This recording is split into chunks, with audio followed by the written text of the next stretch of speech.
পাই, চলতে চলতে ঠিক পৌঁছে যাব। এই ছোট্ট ছোট্ট পাই, চলতে চলতে ঠিক পৌঁছে যাব। সেই চাঁদের পাহাড়, মাথায় জাহাজ, রামধনু রং দেখা যায়, ঠিক পৌঁছে যাব। এই ছোট্ট ছোট্ট পাই, চলতে চলতে ঠিক পৌঁছে যাব। আজকের সকালটা তোমাদের কাছে একটু অন্যরকমভাবে তুলে ধরলাম।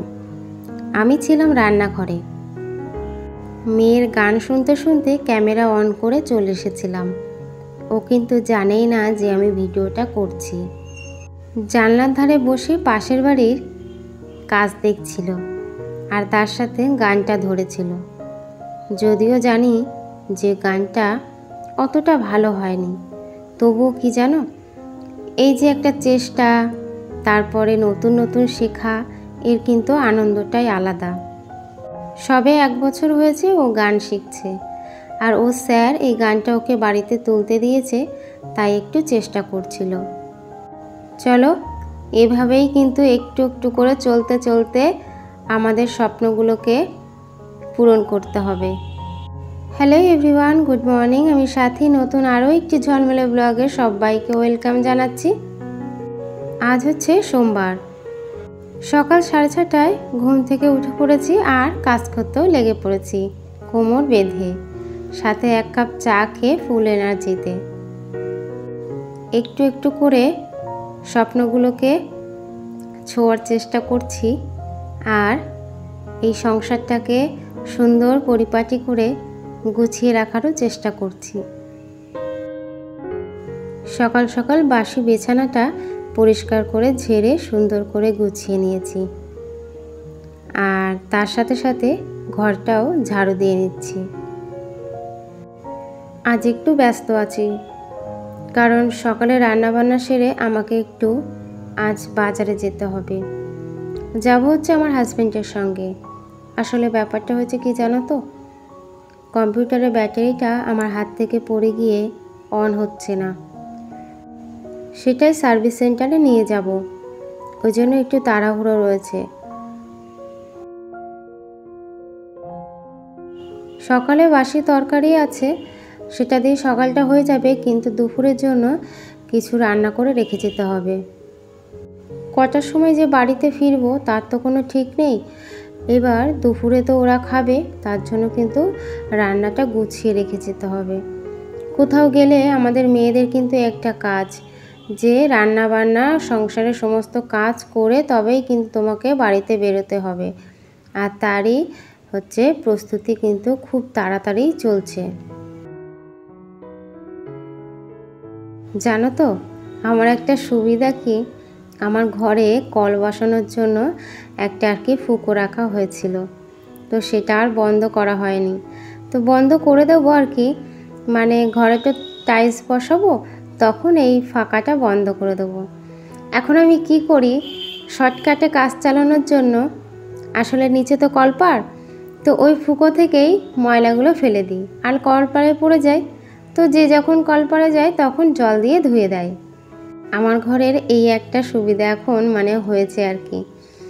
তো পরে অবশ্য থাকবে না, তখন আর এই শর্টকাট কাজটা আমাকে আর আমার আর চালালে চলবে না। তো যাই হোক, এদিকে ভাত বসিয়ে দিয়েছি আর তার সাথে বসালাম কিন্তু ডাল সিদ্ধ। দিদিভাইদের কাছ থেকে এটা শিখলাম যে প্রেশার কুকারে ডাল সিদ্ধ করা। আসলে আমি আগে কি করতাম বলো তো, ডালটা সেদ্ধ কড়াইতে বসিয়ে দিয়ে অন্যদিকে কাজ করতাম। ডালটা অতটা ভালোও সেদ্ধ হতো না, কিন্তু আজ 2 দিন এই পদ্ধতি অবলম্বন করায় ডালটা কিন্তু আমার ভীষণ ভালো সেদ্ধ হচ্ছে, একদম পুরো গলে যাচ্ছে। আর এই দেখো, টমেটো দিয়ে আজকে ডাল রান্না করেছি, পেঁয়াজ রসুন ফোড়ন দিয়ে, মুসুর ডাল। বাইরে এসে দেখি ওয়েদারটা কি সুন্দর লাগছে, তাই একটু তোমাদের সামনে তুলে ধরলাম। এই রোদ্দুরের আকাশটা দেখো কি সুন্দর, আকাশের মধ্যে কিন্তু একটা শরতের আমেজ আসছে, তাই না বলো? আর কেমন যেন একটা শরৎ শরৎ আসছে, তো মনের মধ্যে কেমন একটা আনন্দ আনন্দ হচ্ছে। আমরা কতগুলো মাস অপেক্ষা করি জানো এই পুজোটার জন্য, বলো? আমরা সবাই যে কত আনন্দ করব, মজা করব, হই হুল্লোড় করব, এই আনন্দে কিন্তু একটা বছর আমরা কাটিয়ে দিই। বাড়িতে তো এসেছিলাম বেলা দুপুর 3টের দিকে, আর তারপরে বাড়ি এসে একটু রান্নাও করেছিলাম, তার সাথে শাক রান্না করেছিলাম। তো রান্না করে খেতে দিয়ে সমস্ত কাজ সেরে তারপরে স্নান দান করে তবেই কিন্তু সন্ধ্যাবেলায় তোমাদের সামনে আবার এসেছি। আর এই যে কিছু জামা কাপড় শুকিয়ে গেছিলো, সেটাই এখন ভাঁজ করে নিচ্ছি।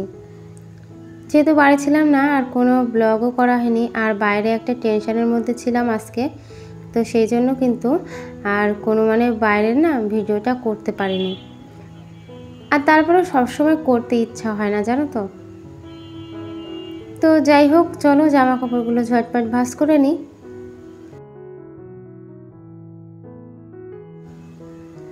যেতে যেতে দেখলাম টিভির ওই যে কাপড়টা রেখে দিয়েছি, ওটা একটু ঝুলে গেছিলো, ঠিক করে দিলাম। আর এই বাস্কেটটাই আমি কিন্তু বাবুর জামা কাপড়গুলো রাখি, যেহেতু ছোটো ছোটো জামা কাপড়, এর মধ্যেও জামা কাপড়গুলো ধরে যায়, তাই এখানে ওর জামা কাপড়গুলো রেখে দিয়েছি। চলো এবার কিন্তু ঘরে এলাম। ঘরে আমাদের জামা কাপড়গুলো সব এই শোকেসটার মধ্যে গুছিয়ে রাখবো। আমি আমার ঘরে তো একটা আলমারি আর এই একটা শোকেস, তো আলমারিতে তো নতুন জামা কাপড়গুলো থাকে, আর পুরনো জামা কাপড়গুলো এই শোকেসের মধ্যে কিন্তু আমার মেয়ের আর হাজব্যান্ডের জামা কাপড়গুলো থাকে। আর বাইরে বেরোয় যে চুড়িদারগুলো, সেগুলো কিন্তু এই বড় আয়নার এখানটায় রেখে দিলাম।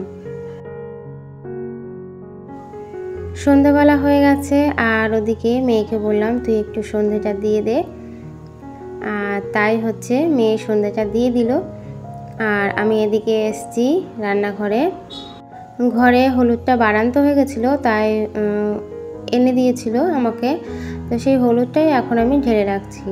আর এখানে কিন্তু 1 কেজি হলুদ আছে, মাসেরও বেশি হয়ে যাবে। আর আনলে 1 কেজি করেই হলুদ কিনে রাখি আর কি ঘরে। খুসখুস করে আনা না, এটা কিন্তু খরচাটা একটু বেশি পড়ে। একবারে কিছুটা এনে রাখলে কিন্তু অনেক দিন চলে যায় সেই জিনিসটা। চলো হলুদটা কিন্তু ঢালা হয়ে গেল, এবার বসাবো একটু চা। চা বসাতে বসাতে তোমাদের একটা কথা বলি, প্লিজ একটা লাইক করে দিও, আর সব সময় এভাবেই ভালোবাসাটা দিয়ে যেও। আর আমি তো অবশ্যই তোমাদের পাশে আছি, সকাল হোক কিংবা রাত, সেই রাত 12টাই বাজুক না, আমি কিন্তু তোমাদের কাছে আসবই। সবসময় কাজের ফাঁকে সময় করে উঠতে পারি না, তবে যারা সকালে ভিডিও দেয় চেষ্টা করি তাদের ভিডিওগুলো দুপুরের মধ্যে কমপ্লিট করার। আর যারা দুপুরের পর থেকে ভিডিও দেয় তাদের ভিডিওগুলো কিন্তু ওই সন্ধ্যার পর পর কাজের ফাঁকে ফাঁকে চালিয়ে রাখি। তো দেখো আজকে আটাটাও মেখে নিচ্ছি আর কি। এগুলো কিন্তু সন্ধ্যাবেলায় করি, এইগুলো তোমাদের সাথে কোনোদিন শেয়ার করি না। আজ এই প্রথম এই সন্ধ্যার পরের ভিডিও শেয়ার করছি। তো এই যে রাত্রে আবার রুটি করতে হবে, তার জন্য আটাটা গরম জল দিয়ে মাখিয়ে রাখছি। এই গরম জল দিয়ে আটা মাখাটাও এক দিদিভাইয়ের কাছ থেকে শিখেছি, তো বেশ নরম হচ্ছে, খেতেও ভাল লাগছে।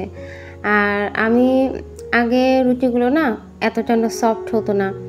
তো যাই হোক, সব অনেকের কাছ থেকে অনেক কিছু শিখি আর কি আমরা। তো আটাটা মেখে রাখবো, বেশ নরম হবে। তো যাই হোক, চলো আজকের এই ছোট্ট ব্লগটা কিন্তু তোমাদের কাছে কেমন লাগলো সেটা কিন্তু সবাই কমেন্ট করে জানিও। আর অবশ্যই আমি কিন্তু তোমাদের পাশে আছি, ছোট কমেন্ট করি কিংবা বড়, তোমরা সবসময় জানবে যে আমি কিন্তু ফুল ভিডিও ওয়াচ করি। আটা মাখতে মাখতে আমি কিন্তু চাটাও বসিয়ে দিয়েছি, ওদিকে চাটাও আমার হয়ে গেছে। চলো এবার ঢেলে নিই। তো ভিডিওটা আজ কিন্তু এইটুকুই। সবাই কিন্তু ভালো থাকবে, সুস্থ থাকবে, আর সবাই সবাইকে এভাবে সাপোর্ট করে যাবে। সাথে কিন্তু একটি লাইক অবশ্যই দেবে, লাইক দিতে কিন্তু একদমই ভুলবে না। তো যাই হোক, চা হয়ে গেছে, এখন খাবো।